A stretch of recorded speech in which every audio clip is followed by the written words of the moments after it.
G'day everyone.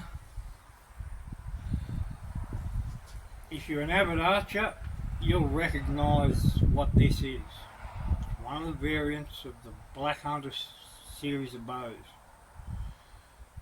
They come in a couple of different lengths, a couple of variations. This one's the longbow variation, and in the process of setting the bow up properly with some arrows, I checked the tiller on the bow, which I neglected to do when I first put it together, and shot it for a while. Now I found out that the tiller was wrong. I had a negative tiller, so I had to weaken the top limb a little bit to bring it into a positive tiller. It wasn't a great deal, but I figured if it's not right, it's not right. Simple as that. So, and in my workings with the longbow, I discovered that correcting tiller and working on that particular bow was removing material from the sides, either side of the limb, to get the tiller correctly. So I thought that process might work with these particular limbs. Now, as far as the recurve version of these bows go, I don't know. I haven't tried. So, but this whole process worked for me. If you try it and it doesn't work out, that's not on me, okay guys? I'm just trying to help out if I can. Now, it's not a hard process to do. It was quite simple to do. So after measuring the bow, measure quite a few times, I started work.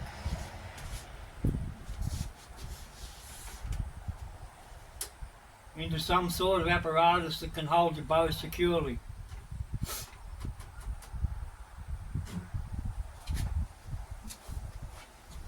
And what I've got here is basically a simple sanding block.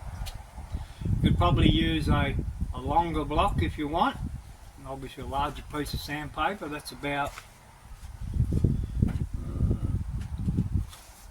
220 grit. Dry sanding sandpaper. Wet and dry sandpaper will really clog up because it's meant to be used wet. So a dry sanding sandpaper is best for this particular job.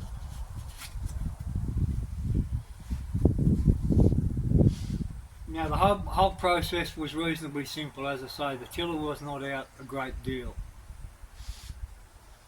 So what I did is I took my sanding block with the sandpaper on it. I'll remove that for now. I got my sanding block, and on either side of the limb I made passes from the taper in the limb right through towards the tip, just before the tip. I passed the sandpaper and I counted every stroke that I did, so I could do exactly the same on either side of the bow. So one pass was one way, back down was two passes, and I started off slowly. So I did 5 passes on this side, then 5 passes on this side. Measure,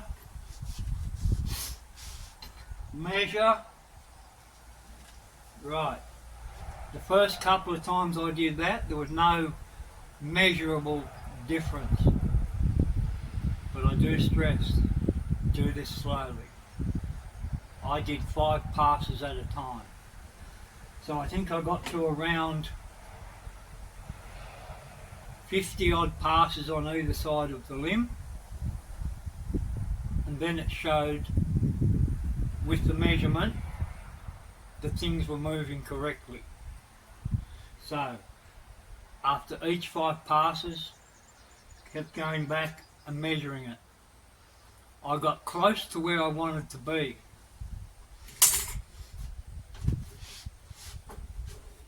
So I took the bow out, exercised the limbs quite a few times.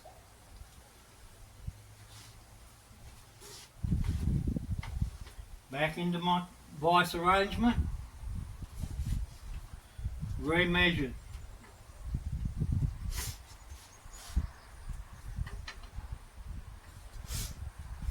No change. Okay, so more sanding. And as I say, I think I got to probably somewhere between, well, it has to be on a 55 or 60 passes on each side of the limb, and I got just not quite the right amount. And I thought to myself, I'll leave it at that. So I did.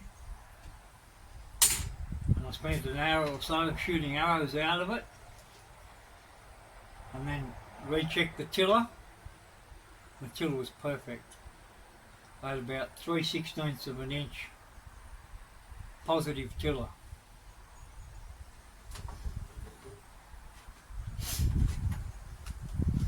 But all while you're doing that process too, you're checking. Make sure that the limb is not twisting while you're sanding. But if your limb, if everything's nice and straight when you start with, chances of you twisting that limb are pretty well next to nothing. Because if you're using even pressure all the way up on both sides of the limb, and using new sandpaper,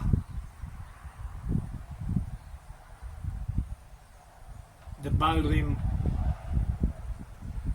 won't twist. I'm quite sure of that, because you're removing equal amounts off the limb and you didn't have a twist to start with. But in saying that, through the process, one of your checks is always keep an eye to see if there's any limb twist coming into it. Okay? So it's a very simple process, and it corrected the tiller on this bow. You can pull these out of the box, put them together, not bother checking the tiller, and they generally shoot fantastic. I'm just a bit pedantic when it comes to things. I've always been like that. I had a great teacher growing up. My father told me, if you don't do it right, don't bother doing it at all. So anyhow, I got the tiller corrected on this bow. Then onto the riser. There's a fair bit of material here on the riser, and when I checked to see how far off centre cut it was off a fair way. So what I did there too is I grabbed some files. You've got to be confident in doing this. I come from a metalworking background, an automotive industry, and heavy earth moving equipment. So filing something and getting it right is not a problem to me. If you're not confident in doing it, I don't recommend you do it. Okay? So there again, it's totally up to you whether you try and improve your riser, bringing your arrow across towards the centre of the bow. Now, being careful to keep your radius on the riser, on the side plate of your riser, and keeping the radius on your shelf. And very important, when you're finished, you've got to keep that radius where the shelf meets the riser. You've got to keep that radius in there. If you don't, and you put a sharp edge on it, there's a possibility you could create a stress point. Okay? In general, something, well, positively, anything with a radius where 90-degree angles meet the radius is stronger than a 90-degree angle. Okay, so that's another thing you can do with these Black Hunter variants. Okay then guys, so that's the Black Hunter Longbow with the tiller correction. I did clean up the tips as well. You'll see that they might be narrower than what they come out of the box. I cleaned up all the string groove with a file and some very fine sandpaper, and actually tapered them a little bit more back down into the limb of the bow as well. That is to prevent the Flemish twist string from wearing.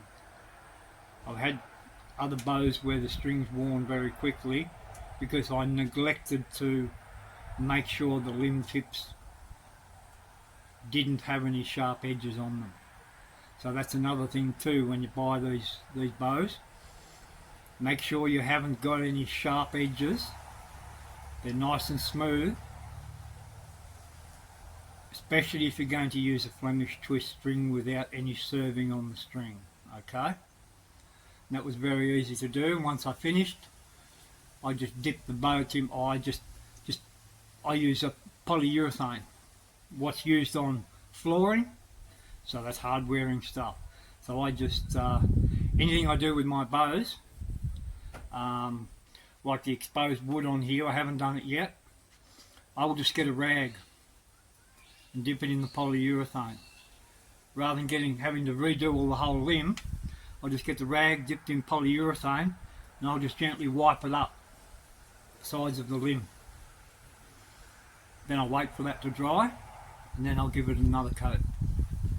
Stops you from getting it all over either side. If you do get a little bit on the back or the belly of the limb, it's easy, just get a clean rag and just wipe it off. Yeah, so that's how I'm going to seal this limb up properly in the next couple of days. Okay, so that's how I improved my Black Hunter Longbow. Okay, very simple, very easy to do. If you're got a bit of skill with some hand tools and a little bit of confidence, it's easily done.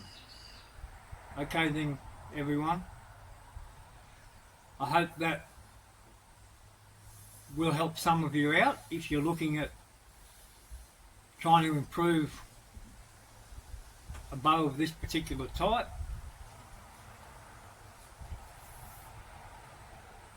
And I hope you get a lot of enjoyment out of it once you've modified it and possibly even made it shoot better to give you greater satisfaction with your archery.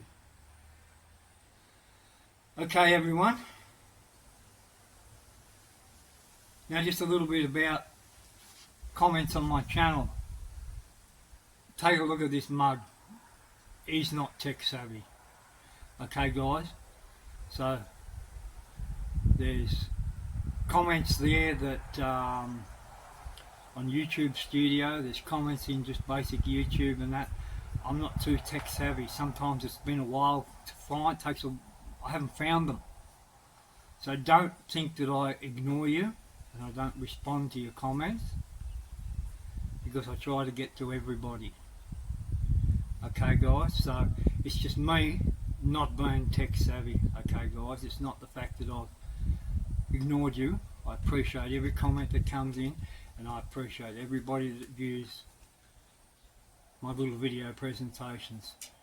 And as I say, I hopefully, whether they provide you with inspiration with your archery or a little bit of, I wouldn't call it technical knowledge, but backyard science, you know, to help you out along the way.